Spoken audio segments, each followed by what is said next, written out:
Tiniyak ng Health Department na sapat na umiiral ang guidelines para protektahan ng publiko laban sa monkeypox outbreak.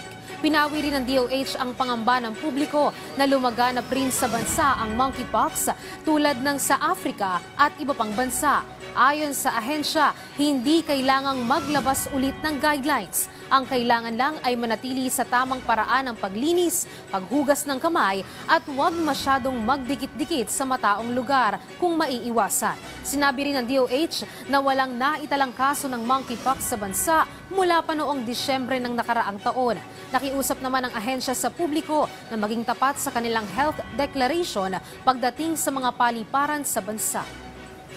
Tulong na rin po natin sa ating bansa, sa ating mga mga kamag-anak na kung tayo ay nagkaroon ng physical contact o napunta sa isang lugar na may outbreak area ng Mpox, magsabi ho tayo, hindi naman ho tayo para bang ikukulong, hindi ho ganun yun. May tamang abiso, makauuwi pa rin po at mapoprotektahan natin ang ating bansa.